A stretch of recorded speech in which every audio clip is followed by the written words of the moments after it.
Assalamualaikum warahmatullahi wabarakatuh. Alhamdulillahirabbil alamin. Wassalatu wassalamu ala asyrafil anbiya'i wal mursalin wa ala alihi wa ashabihi wa man tabi'ahum bi ihsanin ila yaumiddin. Saudara-saudaraku dan teman-teman yang dimuliakan oleh Allah Subhanahu wa taala. Di dalam Al-Qur'an Allah Subhanahu wa taala berfirman, "Wa idz qala rabbuka lil malaikati inni ja'ilun fil ardi khalifah. Qalu ataj'alu fiha may yufsidu fiha wa yasfikud dima' wa nahnu nusabbihu bihamdika wa nuqaddisu lak. Qala inni a'lamu ma la ta'lamun." Ayat ini terkait dengan proses atau awal penciptaan Nabiullah Adam alaihi salam. Allah Subhanahu wa taala berkata kepada para malaikatnya, "Inni ja'ilun fil ardi khalifah."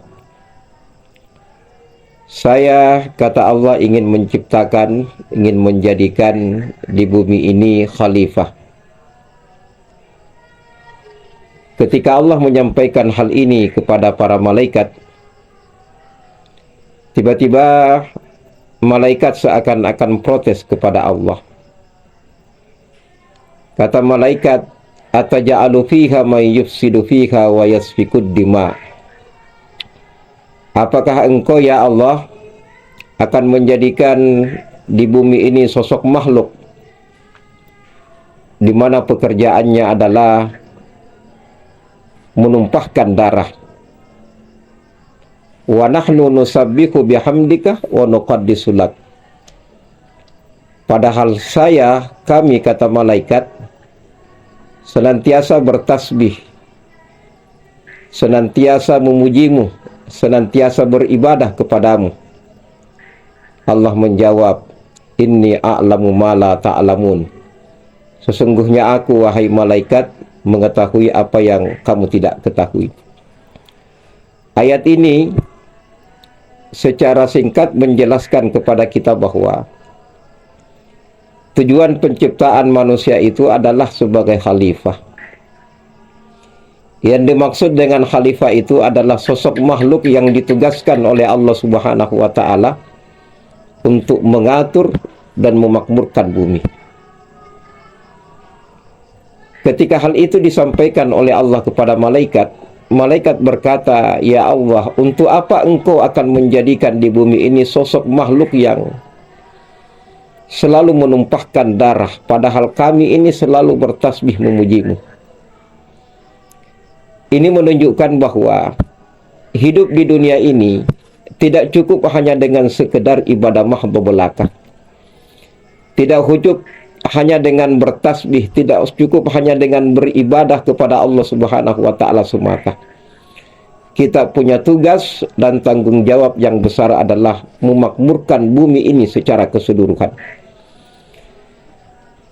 Oleh sebab itu, sebelum Allah Subhanahu wa taala menurunkan Nabiullah Adam alaihi salam ke bumi, Allah Subhanahu wa taala lebih dahulu menaruh dan meletakkan Nabi Adam bersama dengan Hawa di dalam surga. Kenapa Nabiullah Adam alaihi salam diletakkan di dalam surga? Allah ingin memberikan gambaran kepada Nabi Adam bahwa kondisi seperti inilah yang engkau nantinya akan ciptakan di atas permukaan bumi ini. Satu tempat yang damai, satu tempat yang makmur, satu tempat yang sejahtera, satu tempat yang hijau. Kemudian yang kedua, yang kita dapatkan pelajaran penting dari ayat ini adalah bahwa di dalam memakmurkan bumi ini, Allah Subhanahu wa taala memberikan isyarat bahwa kita ini tidak bisa bekerja sendiri. Kita ini tidak bisa mengelola bumi ini secara individu. Tapi kita harus bermusyawarah. Kita harus berkolaborasi. Bagaimana kita dapatkan dalam ayat itu? sebelum Allah Subhanahu wa taala menciptakan Adam, Allah lebih dahulu memberitakan hal ini kepada para malaikat. Itu untuk menunjukkan kepada kita bahwa bumi ini dapat kita makmurkan kalau kita berkoordinasi, kita berkolaborasi, kita bekerja sama antara satu dengan yang lain. Hadanallahu wa iyyakum ajmain. Assalamualaikum warahmatullahi wabarakatuh.